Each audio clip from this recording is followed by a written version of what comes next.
ओम श्री शक्ति नमः। ओम श्री शक्ति नमः।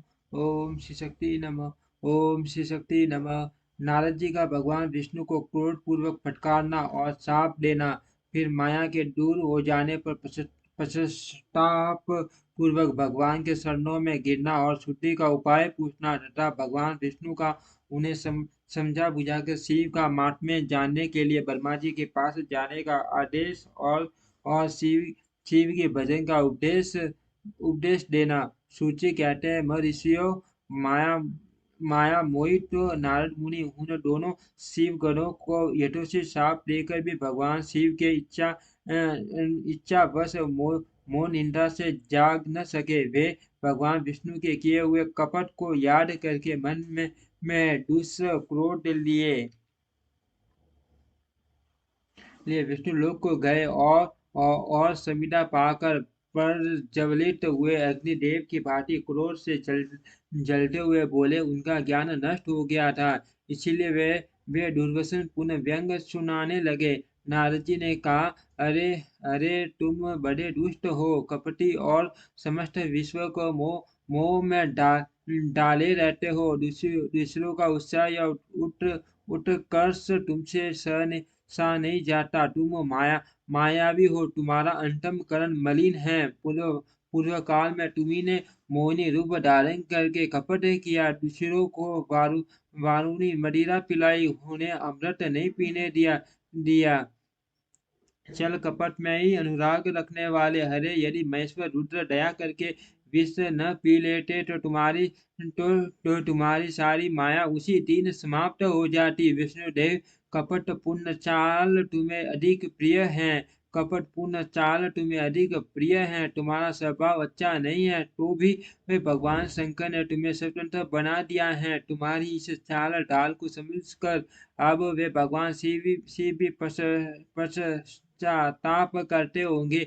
अपनी वाणी रूप वेद की प्रामाणिकता स्थापित करने वाले महादेव जी ने ब्राह्मण को सर्वोपरि बताया है। हरे, इस बात को जानकर आज मैं बलपूर्वक तुम्हें ऐसी सीख दूंगा जिससे तुम फिर कभी कहीं भी ऐसा कर्म नहीं कर सकोगे। अब तक तुम्हें किसी शक्तिशाली या तेजस्वी पुरुष से पाला नहीं पड़ा था, इसीलिए आज तक तुम निडर बने हुए हो। परंतु विष्णु, अब तुम्हें अपनी करने का पूरा पूरा फल मिलेगा। भगवान विष्णु से ऐसा कहकर माया मोहित नारद मुनि अपने ब्रह्म तेज का प्रदर्शन करते हुए क्रोध से खीन हो उठे और शाप देते हुए बोले, विष्णु, तुम्हें स्त्री के लिए मुझे व्याकुल किया है। तुम इसी तरह सबको मोह में डालते रहते हो। यह कपटपूर्ण कार्य करते हुए तुमने जिस स्वरूप से मुझे संयुक्त किया था, उसी स्वरूप से तुम मनुष्य हो जाओ और स्त्री के वियोग का दुख भोगो। तुमने जिन वानरों के समान मेरा मुंह बनाया था, वे ही उस समय तुम्हारे सहायक हो। तुम दूसरों को स्त्री वीर का दुख देने वाले हो, अतः स्वयं भी तुम्हें स्त्री के वियोग का दुख प्राप्त हो। अज्ञान से मोहित मनुष्य के समान तुम्हारी स्थिति हो। अज्ञान से मोहित हुए नारद जी ने मोहवश श्री हरि को जब इस तरह शाप दिया, तब उन्होंने शंभु की माया की प्रशंसा करते हुए उस शाप को स्वीकार कर लिया। तदंतर मां लीला करने वाले शंभु ने अपनी उस विश्व मोहिनी माया को, जिसके कारण कारण ज्ञानी नारद मुनि भी मोहित हो गए थे, खींच लिया। उस माया के तिरोहित होते ही नारद जी पूर्ववर्त सूर्य बुद्धि से युक्त हो गए। उन्हें पूर्ववर्त ज्ञान प्राप्त हो गया और उनकी सारी व्याकुलताएं जाती रही। इससे उनके मन में बड़ा विस्मय हुआ। वे अधिकाधिक पश्चाताप करते हुए बारंबार अपनी निंदा करने लगे। उस समय उन्होंने ज्ञानी को भी मोह में डालने वाले भगवान शंभु की माया की सराहना की। तदंतर यह जान कर कि माया के कारण ही मैं भ्रम में पड़ गया था। यह सब कुछ मेरा माया जनित भ्रम ही था। वैष्णव शिरोमणि मणि नारद जी भगवान विष्णु के चरणों में गिर पड़े। भगवान श्री हरि ने उन्हें उठाकर खड़ा कर दिया। उस समय अपने दुर्बुद्धि नष्ट हो जाने के कारण वे बोले, नाथ, माया से मोहित होने के कारण मेरी बुद्धि बिगड़ गई थी, इसलिए मैं आपके प्रति बहुत दुर्व्यसन कहे आपको साप तक दे डाला, पर वो उस साप को आप मिथ्या कर दीजिए। हाय, मैंने बहुत बड़ा पाप किया है, अब मैं निश्चय ही नरक में पड़ूंगा। हरे, मैं आपका दास हूँ, बताइए मैं क्या उपाय, कौन सा प्रायश्चित करूँ जिससे मेरा पाप समूह नष्ट हो जाए और मुझे नरक में न गिरना पड़े।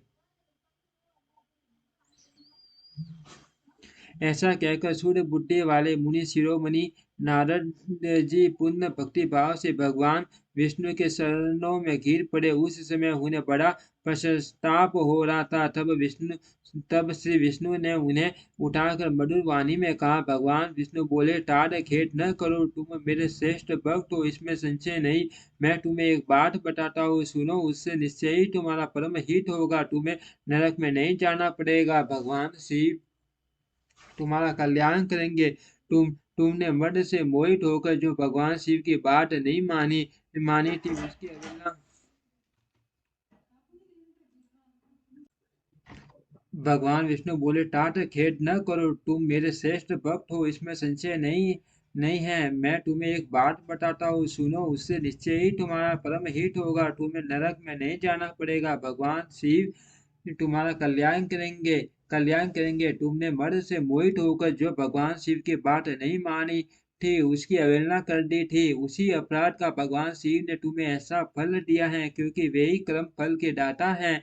तुम अपने मन में यह दृढ़ निश्चय कर लो कि भगवान शिव की इच्छा से ही ये सब कुछ हुआ है। सबके स्वामी परमेश्वर शंकर ही गर्व को दूर करने वाले हैं। वे ही ब्रह्म ब्रह्म परमात्मा है। उन्हीं का सच्चिदानंद नंद रूप से बोध होता है। वे निर्गुण और निर्विकार हैं। सत्व, रज और तम, इन तीनों गुणों से परे हैं। वे ही अपनी माया को लेकर ब्रह्मा, विष्णु और महेश इन तीन रूपों में प्रकट होते हैं। निर्गुण और सगुण भी वे ही हैं। निर्गुण अवस्था में उन्हीं उन्हीं का नाम शिव है। वे ही परमात्मा, महेश्वर, ब्रह्म अविनाशी, अनंत और महादेव आदि आदि नामों से कहे जाते हैं। उन्हीं उन्हीं की सेवा से ब्रह्मा जी जगत जगत के स्रष्टा हुए हैं, और मैं तीनों लोकों का पालन करता हूँ। वे स्वयं ही रुद्र रूप से सदा सबका संहार करते हैं। वे शिव स्वरूप से सबके साक्षी है, माया से भिन्न और निर्गुण है। स्वतंत्र होने के कारण वे अपनी इच्छा के अनुसार चलते हैं। उनका व्यवहार, आचार व्यवहार उत्तम है, और वे भक्तों पर त्याग करने वाले हैं। नारद मुने, मैं तुम्हें एक सुंदर उपाय बताता हूँ, जो सुखद समस्त पापों का नाशक और सदा भोग एवं मोक्ष देने वाला है। तुम उसे सुनो। अपने सारे संशय को त्याग कर तुम भगवान शंकर के सुयश का गान करो, और सदा अन्य भाव से शिव के सत नाम स्रोत का पाठ करो। मुने, तुम निरंतर उन्हीं की उपासना और उन्हीं का भजन करो। उन्हीं के यश को सुनो और गाओ, तथा प्रतिदिन उनकी पूजा अर्चना करते करते रहो। नारद, जो शरीर, मन और वाणी द्वारा भगवान शंकर की उपासना करता है, उसे पंडित या ज्ञानी जानना चाहिए, वह जीवन मुक्त कहलाता है। शिव इस नाम रूपी दावा नल से बड़े बड़े पाठकों के असंख्य पर्वत अनायास ही भस्म हो जाते हैं। यह सत्य है, इसमें संशय नहीं है। जो भगवान शिव के नाम रूपा नौका का आश्रय लेते हैं, वे संसार सागर से पार हो जाते हैं। संसार के मूलभूत उनके सारे पाप निःसंदेह नष्ट हो जाते हैं। माँ मुने, संसार के मूलभूत जो पाठक रूपी वृक्ष है, उनका शिव नाम रूपी कुटार से निश्चय ही नाश हो जाता है। जो लोग पाप रूपी दावानल से पीड़ित है, उन्हें शिव नाम रूपी अमृत का पान करना चाहिए। पाप दावा अग्नि से दग्ध होने वाले प्राणियों को उस शिव नाम अमृत के बिना शांति नहीं मिल सकती। संपूर्ण वेदों का अवलोकन करके पूर्ववर्ती विद्वानों ने यही निश्चय किया कि भगवान शिव की पूजा ही उत्कृष्ट साधन है, तथा जन्म मरण रूपी संसार बंधन के नाश का उपाय है। आज से यत्न पूर्वक सावधान रहकर विधि विधान के साथ भक्ति भाव से नित्य निरंतर जगदम्बा पार्वती सहित महेश्वर का, सदा शिव का भजन करो। नित्य शिव शिव की कथा सुनो, और कहो तथा अत्यंत यत्न करके बारंबार शिव भक्तों का पूजन किया करो। मुनिश्रेष्ठ अपने हृदय में भगवान शिव के उज्ज्वल सरनार बिंदुओं की स्थापना करके पहले शिव शिव के तीर्थों में विचरो। मुने इस प्रकार परमात्मा शंकर के अनुपम महात्म्य का दर्शन करते करते हुए अंत में आनंद आनंद वन काशी को जाओ। वह स्थान भगवान शिव को बहुत ही प्रिय है। वहाँ भक्ति पूर्वक ईश्वरनाथ जी का दर्शन पूजन करो करो। विशेष उनकी स्तुति वंदना करके तुम निर्विकल्प संचय रहित हो जाओगे। नारद जी, इसके बाद तुम्हें मेरी आज्ञा से भक्ति पूर्वक अपने मनोरथ की सिद्धि के लिए निश्चय ही ब्रह्मलोक में जाना चाहिए। वहाँ अपने पिता ब्रह्मा जी की विशेष रूप से स्तुति वंदना करके तुम्हें प्रसन्नता पूर्वक हृदय से बारंबार शिव महिमा के विषय में प्रश्न करना चाहिए। ब्रह्मा जी शिव भक्तों में श्रेष्ठ हैं। वे तुम्हें बड़ी प्रसन्नता के साथ भगवान शंकर का महात्म्य और सत नाम स्रोत सुनाएंगे। मुने, आज से तुम शिवाराधना में तत्पर रहने वाले शिव भक्त हो जाओ और विशेष रूप से मोक्ष के भागी बनो। भगवान शिव तुम्हारा कल्याण करेंगे। इस प्रकार प्रसन्नचित हुए भगवान विष्णु नारद मुनि को प्रेम पूर्वक उपदेश देकर श्री शिव का स्मरण वंदन और स्तवन करके वहां से अंतर ध्यान हो गए। ओम श्री शक्ति नमः। ओम श्री शक्ति नमः। ओम श्री शक्ति नमः। ओम श्री शक्ति नमः।